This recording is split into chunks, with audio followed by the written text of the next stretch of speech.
we certainly appreciate you all being here with us during these difficult times. This is the first time in the Federation's 123 years that we have not been able to meet together in person for our annual meeting. Now, we'd much rather be in the same room with all of you, perhaps even to shake hands, if we were willing to take that risk. But we are glad to see all of your faces here today because the work that we're doing at Federation has never been more important. And we need all of you, our board members, our most important lay volunteers, to move Federation forward. So I'm going to start by giving you an overview of what we're going to do today at this board meeting / annual meeting. We're going to thank our outgoing members. We're going to welcome our ingoing members. And we're going to share a bit of an overview of our recent accomplishments. Now, one thing that we're not going to do today that's a little different than what you were told by email in advance is that we're not going to review a revised budget. The executive committee has approved an interim revised budget, but the CARES Act PPP loan that we received is still under review.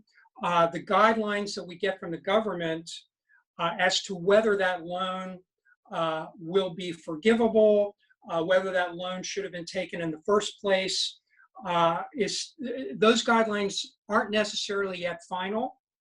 We do believe that the loan was appropriately taken. We do believe that most of it, if not all of it, will be forgivable, but we're not going to know for sure for another month or a month and a half.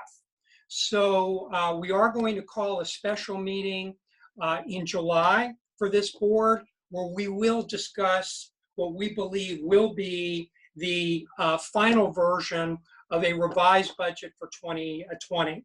And we'll discuss that with you at that time. Now, I know, as you all know, we have been tested over the last couple of months like never before. We've been faced with something that we have never anticipated, but I will tell you that the work that has been done by our professional leaders, by our professional staff, by our lay volunteers has been extraordinary in getting us through this crisis. And I can tell you that I'm passing on the leadership of this organization to Debbie Brant with full confidence that this organization is in great hands. So before I share my reflections with you, and I'm going to take a few minutes to do that, to my final reflections, I would like a motion from someone to accept the minutes of the last two board meetings that Shep sent to you, I believe, yesterday. Do I have a motion?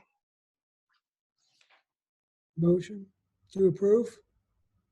Thank you. Is there a second? So moved. All in favor? You can raise your hands or press the, I think there's a button you can press to raise your hand. Anyone opposed? I believe the motion is passed. Thank you very much. So now some thoughts about my tenure. Before I took office, my predecessor, Ted Friedman, advised me that whatever I hoped to focus on during my time in office, that there would be unexpected events that would divert my attention. And unfortunately, how right he was. There were massacres at synagogues in Pittsburgh and Poway, California, at a Hanukkah party in Marcie, New York, at a kosher grocery store in Jersey City that darkened our days. and now the COVID-19 crisis. There's an old Yiddish saying, man tracht und Gott lacht. Man plans and God laughs. But history and experience teach us that thoughtful planning is not for naught, at least more often than not. So in Genesis, we read about Joseph, he of the coat of many colors, who was an exemplary communal leader. And we read that he advised Pharaoh to appoint commissioners over the land to take a fifth of the harvest of Egypt during 7 years of abundance, to be used during the 7 years of famine that will come upon Egypt, so that the country may not be ruined by famine.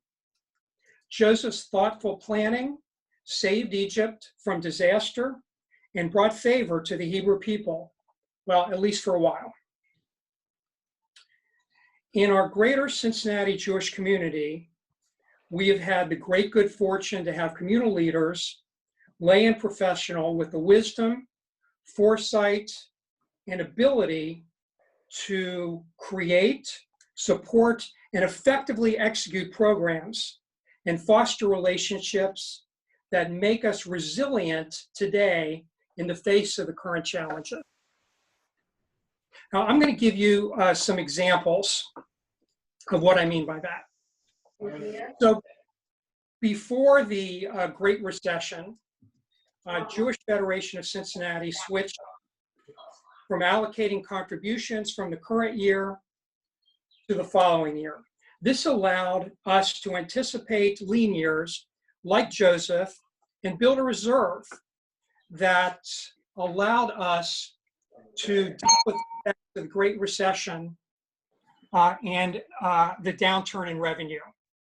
When the economy improved back in 2010, 2011, and 2012, we wisely rebuilt the reserve so that we are now in a position to ameliorate, at least to some extent, the effects of the current crisis on revenue. Another example, Federation applied the lessons from the Great Recession to launch the nation's first Federation-sponsored shared business services operation, which we call SBS. Shared business services, through their stewardship and business strategy, have provided the financial and accounting support that has been absolutely essential to our crisis management. And without SBS, I doubt whether our community would have had the same success in applying for the CARES Act PPP loans. As a reminder, 20 Jewish organizations applied, 20 of those loan applications were accepted, and the total loans received were 4.5 million. And we believe that as we work through the process with SBS's help of keeping the data from those loans and how they were used, then most of that will be forgivable. Also, Federation has been diligent for many years in maintaining and strengthening our relationship with PNC Bank. This is another reason why our community was successful in applying for the PPP loans. Okay, God's approval. With funding from the Jewish Federation, JFC hired a Safe Cincinnati director over 6 years ago to work on communal security. And at the same time, we created a Safe Cincinnati working group made up of lay volunteers with expertise in various aspects of security, and also made up of community professionals. Now, until COVID-19, our Safe Cincinnati professionals and our Safe Cincinnati working group focused mostly on the threat of violence, but not entirely. In the current crisis, the Safe Cincinnati working group has put together a Safe Reopen group that has summarized and digested the complex regulations and risks for reopening of various facilities and programs. This group has engaged the full participation of 43 participants, including Reform, Conservative, and Orthodox congregations, schools, Hillels, and partner agencies.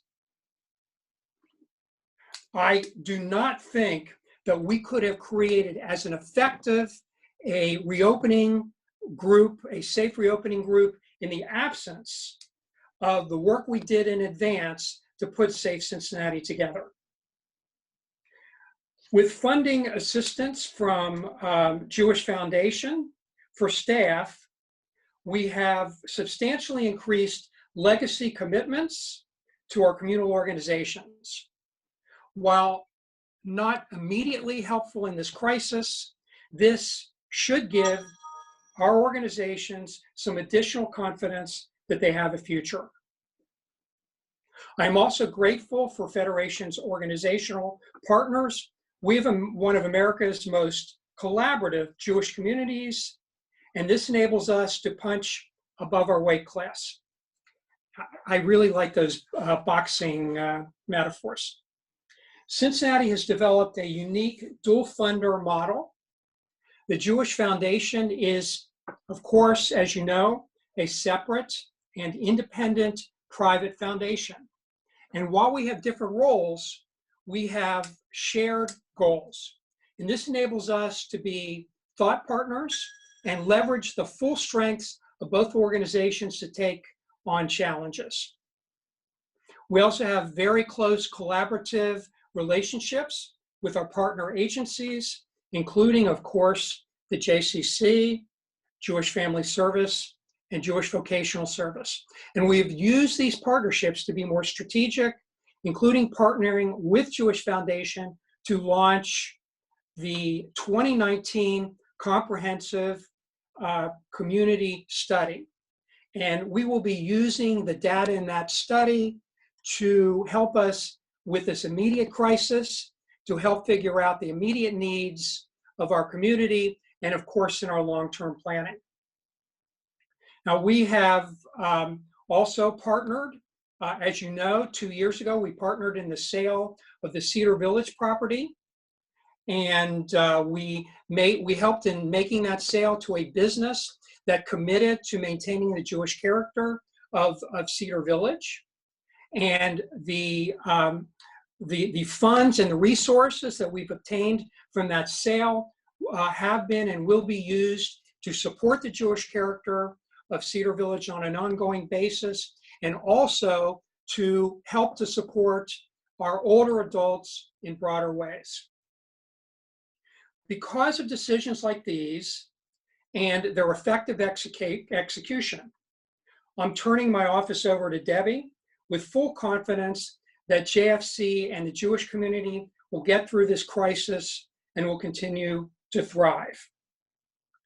Now, before I end and before I turn it over to Danielle, I want to ask that all of you in attendance, as we go through the rest of the meeting, if you have any questions or comments, you can use the Zoom chat function, which I believe you can find in either the right or the left-hand corner of your screen. And then at the end of the meeting, we'll do our best to answer those questions. And if we can't do so at the end of the meeting, then we'll get back to you later. So I'm going to end my final remarks with shalom. I'm saying goodbye as your president. I'm saying hello as your executive committee colleague, and great is peace. Thank you. Danielle? Gary, thank you very much. And thank you for all of your leadership. So hello, everyone. I am Danielle Minson. For those of you who I don't know, I am the Chief Development Officer and Managing Director at the Federation.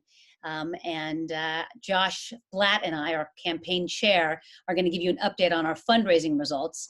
But before I do that, I just want to say that it's great to see everybody. I've been scrolling through the Zoom to see all of your faces, and I want to welcome all of you to our annual meeting. And I know Gary's going to do this next, but I'm really looking forward to getting to know all of you, our new board members. So welcome.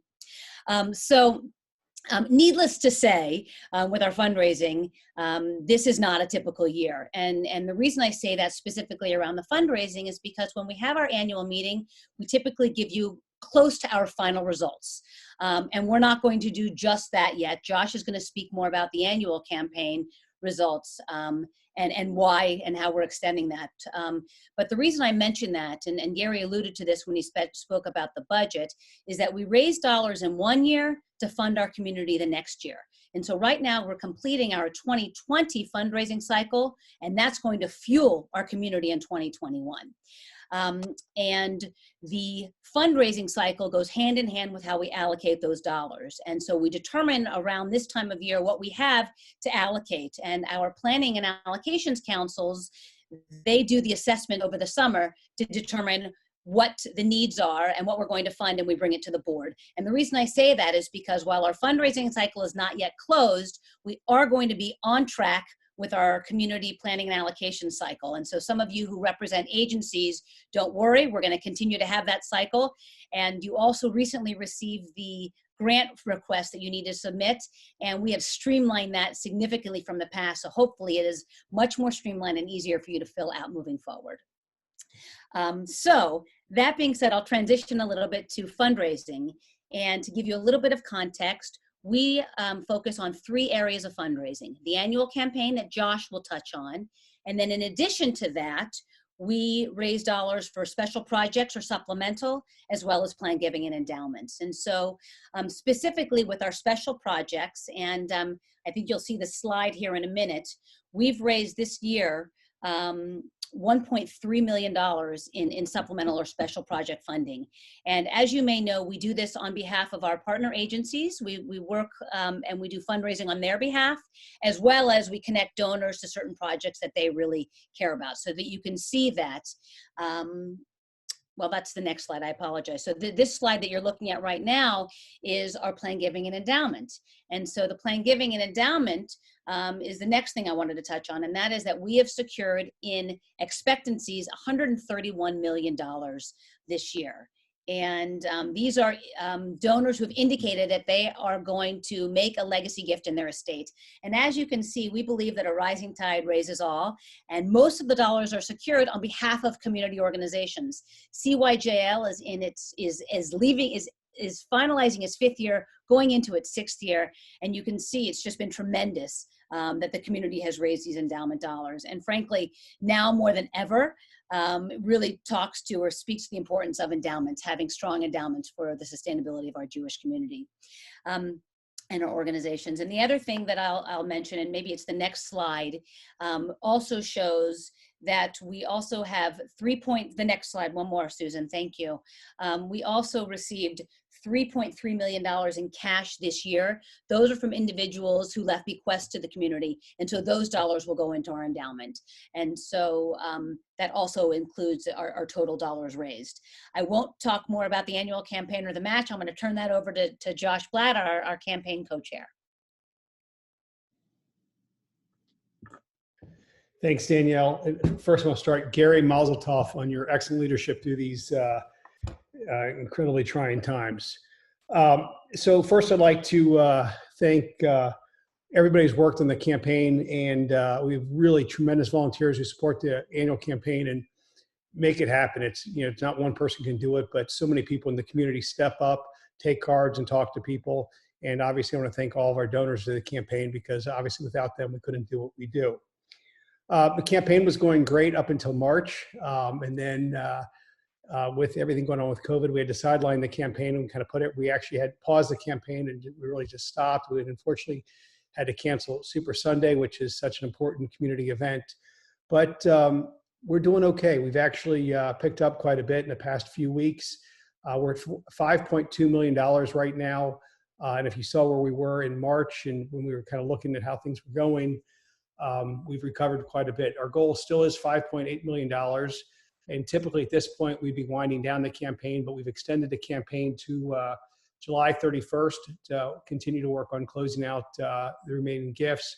And the foundation has generously stepped up and extended the match through that time period as well. So we're in good position to continue moving forward to close out the campaign. One thing we did is Super Sunday, which is such an important community event, was canceled. And last week, the campaign leadership team, kind of on the spur of the moment, put together a virtual Super Sunday. We all got together Sunday morning from 9 to 11 on Zoom. We said a couple opening remarks together and put it on mute, and we just started making calls. We were looking up, and nobody really knew what to expect from it, but it ended up being really a lot of fun. We had a great time, and you look up and you see everybody. You can see everybody making their calls. You can see the smiles. And you can see everybody working. So while we weren't together in the Amberley room of the J, we were together, and miraculously, we raised $150,000. We did not set a goal for the day, but I can tell you if we did set a goal, $150,000 would not have been the goal. I think we blew away our wildest expectations, and we are really looking forward to next year to being back together with the entire community, because that's a really special day. The last thing I want to touch on is obviously what's going on in the community with COVID is most vulnerable in Cincinnati and really across in the world of all. Their needs have increased dramatically, whether it's elderly people needing meals, people in isolation needing mental care. It's going to be people needing job training, helping finding job support. So our agencies are going to be challenged to deliver more needs than ever. So we are in the early stages of planning an emergency campaign to meet those challenges, and we're just starting to reach out to people about that. And there's more details that will be coming in the future about that, but we just want to be sure everybody's aware. And if you've already made your annual campaign gift and are ready to support the emergency campaign, please reach out to us and let us know. And we're happy to give you the information we have at this time. Debbie, congratulations, and we're looking forward to your leadership. Gary, congratulations again.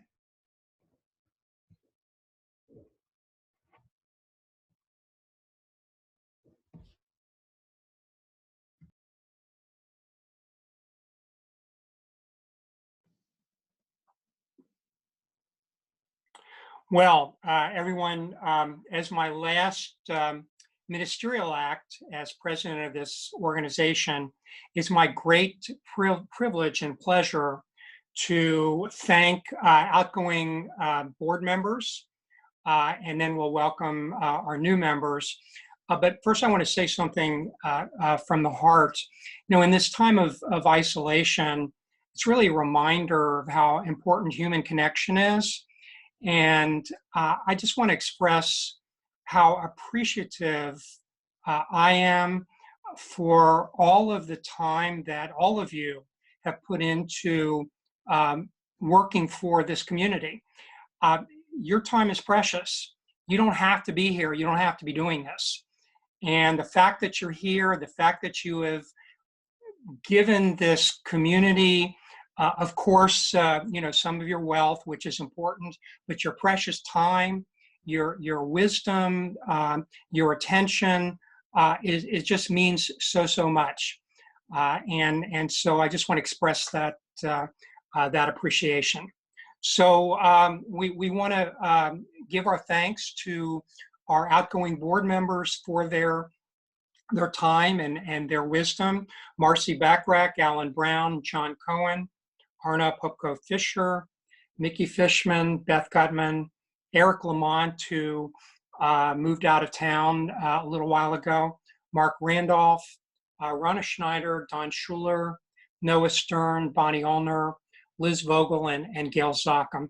Thank you for all you have done and all you will do in other ways for this community.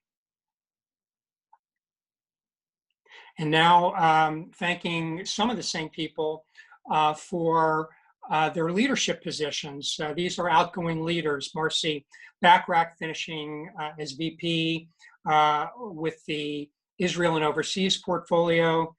Chrissy and John Blatt finishing as campaign chairs, a very challenging time. Arna Poupko Fisher finishing as VP of Leadership Development. I guess I can thank myself, finishing as president. Beth, finishing as foundation trustee, representative on the executive committee. Patty Heldman, finishing as women's WP chair, women's philanthropy chair.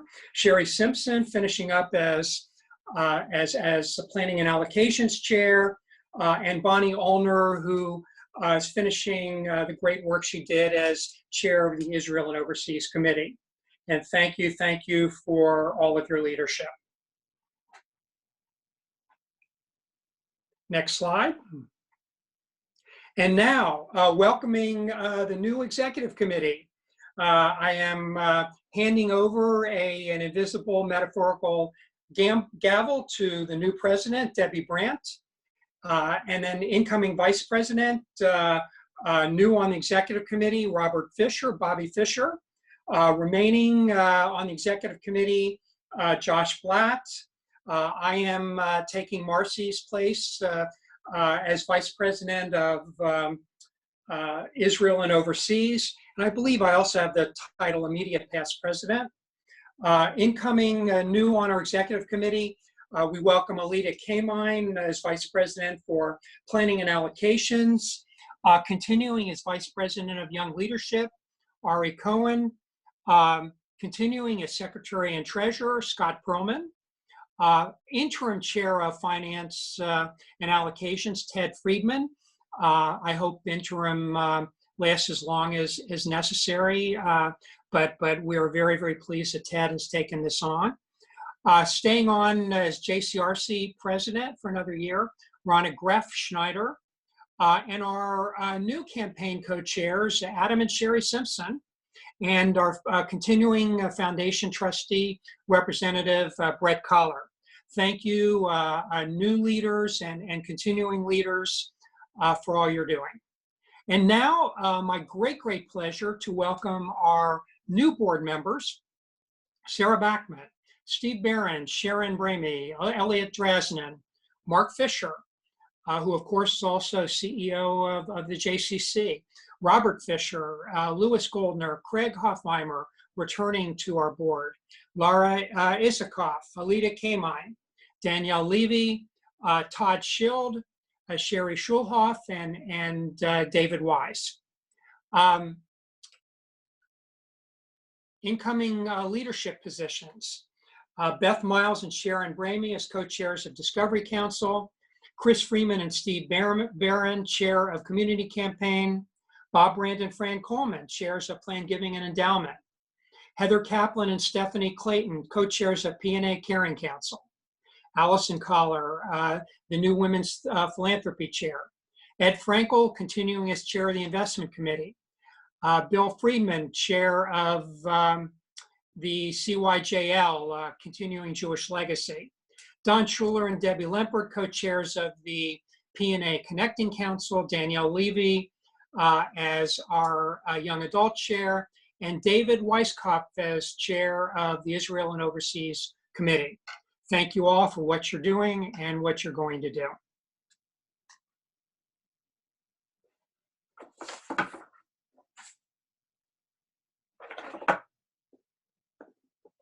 So we have all previously voted on our new board, and I am very, very pleased and excited that Debbie Brant will be leading our new board. And with that, I bow out as your president, and I turn the floor, the virtual floor, over to Shep. Gary, thank you so much. Thank you for giving of yourself for the past 2 years, however and whenever it was needed. You've brought your towering intellect to solve big problems and made us think more deeply about them. You've mastered the details of each of our challenges. You've engaged with the professional staff and with our board members, and you've brought us through difficult times. When I have the opportunity to sit down with CEOs of nonprofits outside the Jewish community, I have to say that the thing that they are actually jealous of is our lay people. They have lay people too. They have volunteers, although they don't call them lay people, they call them volunteers or board members.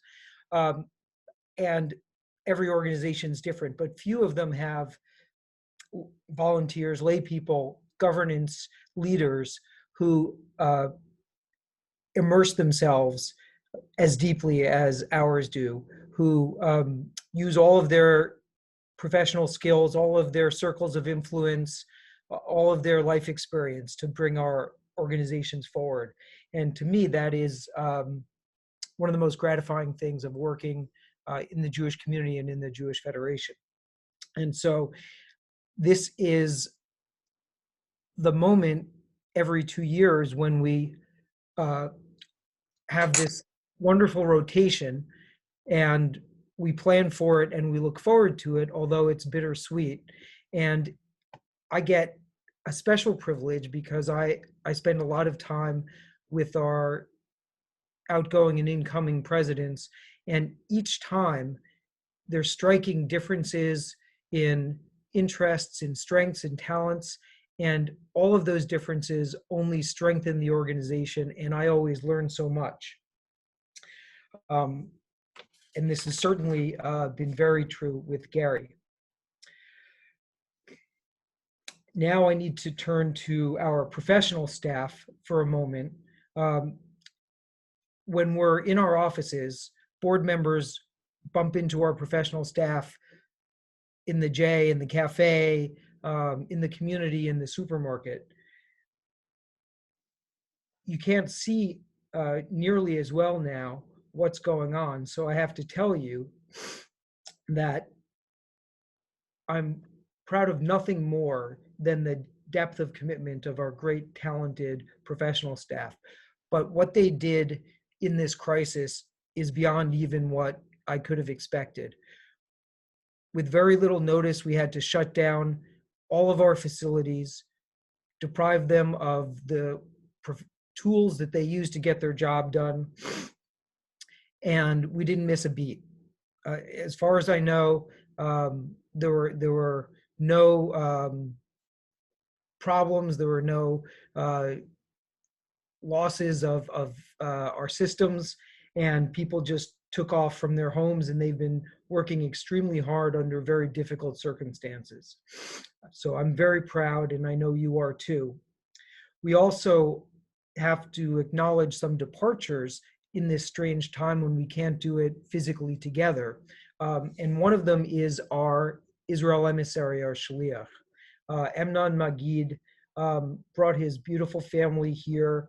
It'll be 2 years in August, and came to serve our community during what turned out to be one of the most challenging times to be an Israel emissary, even before the crisis, mostly because skyrocketing political divisiveness has weaponized support for Israel as a wedge issue and made every little thing that an Israel emissary does subject to reaction and counter-reaction.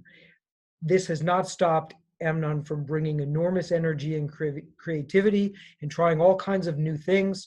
We don't have time to go through all of the accomplishments that he's had over the past 2 years, but everyone is aware, I think, of the amazing book groups and discussion groups that Amnon partnered with our Israel Center, our planning department, our JCRC, the JCC, PJ Library, public libraries, dozens and dozens of discussion groups and book groups, which led up to the blockbuster event with author and thought leader Yossi Klein Halevi.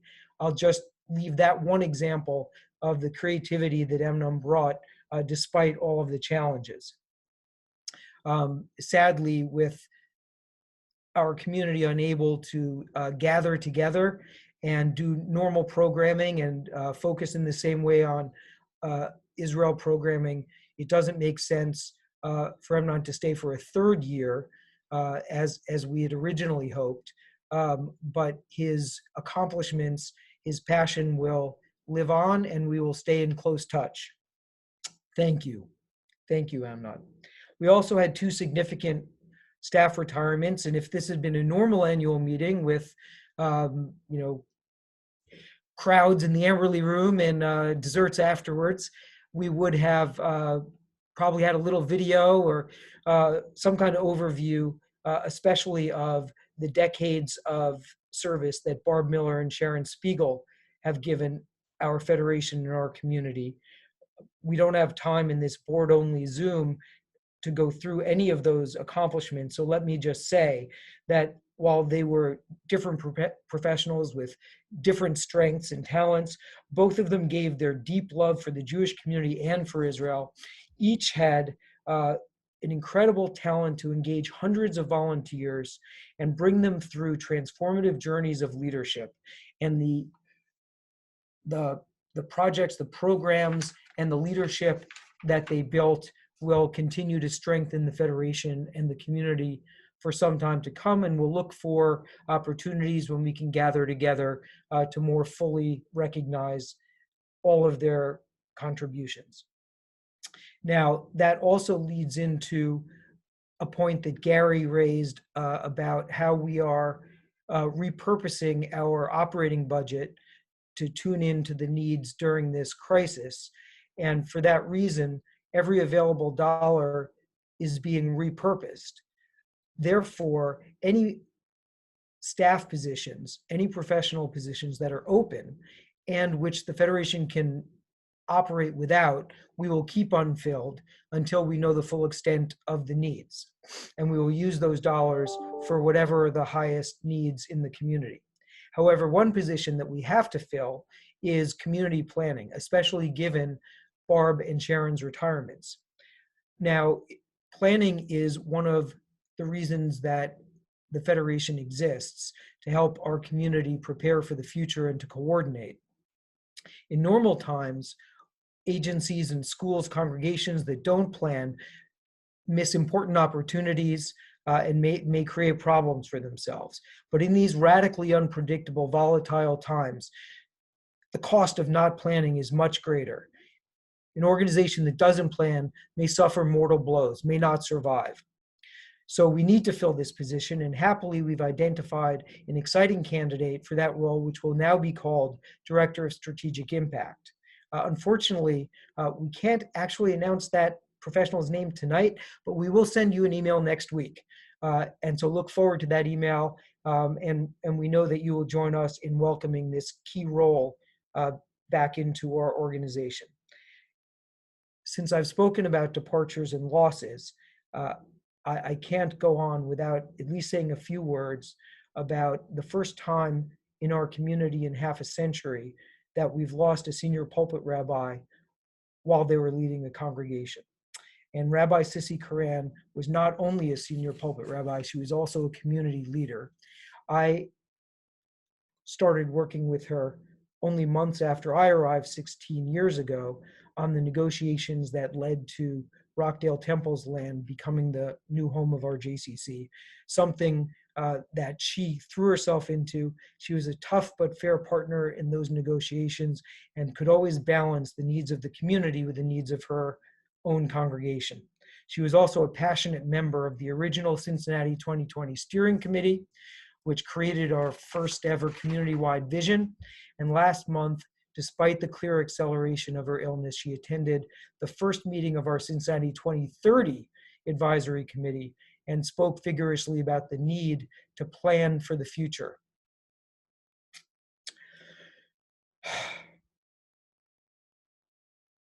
I know we all understand what a loss this has been for our community. And I know that for me, her inspiration and her commitment to collaborating and planning for the future and being a strong and compassionate leader will stay with me despite her loss.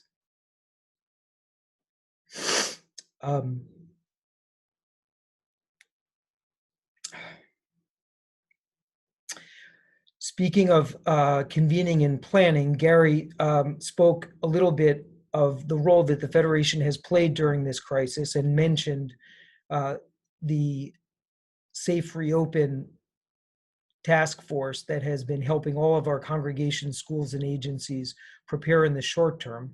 I'm also proud that when news of COVID-19 was just reaching America, we were already able to start convening across our community to understand what the risks were and what it meant to protect our community and our staff. And we've continued that role. And now we're entering a phase where we will be convening around longer term scenario planning so that we can plan not only for the immediate crisis, but also how we reemerge from it and how we reemerge from it stronger. So that concludes my thoughts and remarks for the meeting. And now I would like to shift to a much happier topic, which is welcoming our new president, Debbie Brant. I got to know Debbie's passion for the Jewish community and her deep reflective strengths during the 2-year Wexner Heritage Leadership Program a few years ago. And I learned then that Debbie already had a great deal of leadership experience. You may know that she is now finishing her term as president of the board of the Cincinnati Ballet. And you may also know that she served as president of the Mayerson JCC board from 2012 to 2015, staying on a 3rd year at their board's request. In both presidencies, Debbie's trademark calm and understated wisdom guided the organizations she led through very choppy waters, navigating them to a safe and excellent outcomes. Debbie has a track record for building consensus, and not that many know that before she ever came to Cincinnati, she was a professional consultant doing complex fundraising for large nonprofits. So we have benefited from that at the Federation, as Debbie is chaired as Women's Philanthropy, our annual campaign, and our overall FRD strategy, where she has been incredibly successful in guiding our fundraising. So we could not be welcoming a more well-suited and needed president during these volatile times. Debbie, thank you very much for taking on the presidency.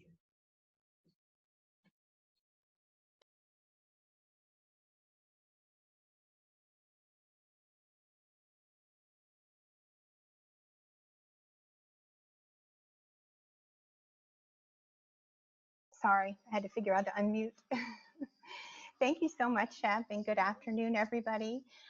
First, let me add my thanks to Gary Greenberg for his amazing leadership. I've really enjoyed working with you over the past couple of years, and I look forward to a couple more years. We're definitely have a lot of work to continue to do together. I certainly have big shoes to fill. I think it's amazing that we actually have 6 Federation past presidents on this call right now. 6 that I have served with. I actually have served under 7, so we're just missing 1. But just a special shout out to those specific mentors to me, Marc Fisher, Beth Guttman, Brett Caller, Suzette Fisher, Ted Friedman, and of course, Gary. So I really am so happy to see all of you on this call. And I think it shows something about our community that even once you've had this really intense leadership position, you don't go too far away. So this is not exactly how I pictured myself giving my remarks at the Federation's annual meeting, but here we are on another Zoom call. I have a similar story to the one that Gary told, that when Gary and Ted asked me to be the next president of the board over a year ago, I asked them what major community issues they saw facing us in the near future. They had a few suggestions, including working with the results from the community study, perhaps some real estate opportunities, and of course, keeping our community safe. But Ted very wisely added, that's just the thing, Debbie. You don't know exactly what issues will be facing the community under your tenure. You have to be sure that you have the resolve and passion for the work so you can lead in any situation. He had no idea. And here I am, so extremely grateful that all of you have decided to join me in this important work of making sure that we have a Cincinnati Jewish community that doesn't just exist, but that is thriving at the end of this pandemic. I have been volunteering in our Jewish community since Jody and I moved to Cincinnati from New York City in 1998. I started by stuffing envelopes at Jewish Family Service, then joined the Yad board, and then found myself on the JCC board at a critical time when our community was looking for a new home for the JCC. I've been the fortunate recipient of a great deal of investment from our Jewish community, and I've tried to give back tenfold. I've been a member of National Young Leadership Cabinet, the chair of Women's Philanthropy, as Shep said, the annual campaign chair, and a Wexner Foundation fellow. With all of these positions, none made more of an impact on me than leading the JCC during a remarkable time of growth. The JCC is my happy place in our community for sure, and I look forward to when we can all be back in the building together. So at the same time as I was doing all of these various volunteer positions, I was running a fundraising firm, volunteering in the arts, and taking care of my family. But no matter when you would have asked me anytime during this period, what's the most important thing to you other than your family? My answer has always been the Jewish community. That's how my parents raised me, and hopefully that's how Jody and I are raising our daughters. Jody and I had opportunities to stay in New York City and Washington, D.C., but moving to Cincinnati was always the right choice because we wanted to be involved with our city. The connections that my family has made, the way we've been welcomed and embraced in Cincinnati, and everything the community has done for us while we've had some difficult health issues to navigate through is just everything to us. I've had so many amazing mentors on the journey here, and I'm truly grateful. There have been many times I've looked around the Federation boardroom and our exec committee and been so thankful for the amazing group of volunteers in our community. In addition to our lay leaders, I'm also here because I love working with our community's professionals. The talent, passion, and humor that they bring to work every day makes our jobs as volunteers easier. The partners that we have in our professional staff are first rate. So at this time, we might be working alone and working apart in our own houses, but we're working together to take care of each other. I feel like this moment is a real test, how we treat each other and those in need when they need us most. And the last couple of months have been really challenging. I'm proud the Federation has been successful. We responded quickly and flexibly to the needs of the community. We've been compassionate and courageous in our choices. Through our volunteer-driven planning and allocations process, we're working with our agencies to respond to both immediate and long-term needs. We're providing trusted business counsel to 22 Jewish organizations so they can focus on advancing their missions. We're advocating for state and federal relief for the Jewish community and nonprofits in general. Much of the crisis is beyond our control, but we can plan. We are planning for several scenarios, from the most optimistic to the pessimistic, so we can be prepared. The Federation has made sacrifices and will continue to do so to ensure our future. We've reprioritized. We've cut beloved programs, signature events like Super Sunday, and chose not to fill 4 open positions on our staff so we can redirect those dollars to fund immediate needs. Looking ahead, we've begun to create a community vision for 2030, working with lay leaders, community partners, and program providers to meet the ever-changing needs and goals of our community. So typically, our board would not get back together until August. We would have a special onboarding session with our new board members, but that just isn't possible in this time. We do not have the luxury of taking the summer off. So please expect to see some invitations to some board meetings between now and August, especially in July when we're going to review the revised budget. And to our new board members, I really don't have an opportunity to get to know you except through Zoom. So please look for a special invitation for some small Zoom coffees so we can get together, maybe just 2 new board members and a couple of staff, so you can ask questions and get up to speed on what we're doing with our work at Federation. So with all of that, if anybody has put any questions in the chat, I don't think we've had questions, mostly just fabulous affirmations. Is there anything else anybody would like to add? Otherwise, we're going to wrap up. Nope. All right, well, thank you again for joining us, and I hope everyone very safe and healthy week. See you later.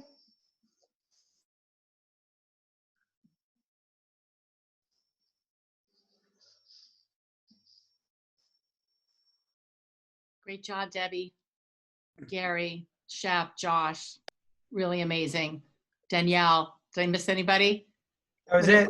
What a moving You missed me. experience. I happen to be in a different room. I'm in a different room, but I want to congratulate everybody that's on this call, especially Gary and to Debbie. I say I am very much looking forward to working under your leadership. So Thank you. You know, I feel like I've been on since the Truman administration, maybe Eisenhower, but you know, Andy Berger is the person who invited me onto the executive, and it's been so incredible for me having the opportunity to work with such extraordinary lay leadership. Let's see, Ed, Brett, Andy, Suzette, Gary, and then not to mention Shep, who knows how I feel about his leadership, and all the rest of the executive team, and Danielle, Lindsay, everybody. I'm really going to miss you guys. I am. We're going to miss I feel you. really strange not to have you on our executive committee. I mean, don't count on Bobby to be quoting the Talmud. I just want to give you a heads up on that. Can you send him with little notes in his pocket? I just might, or an ear thing. I'll still talk to everybody. I can promise you that whoever is worried about it, don't worry about it. Bye, everyone. Mazel tov. Bye. Thank you so much. Mazel tov, Debbie. Thank you. Thank you. Thank Thank you, Gary. Bye. Take care, everybody. Congratulations. Great job. Thanks, Thank you, Patty. Patty.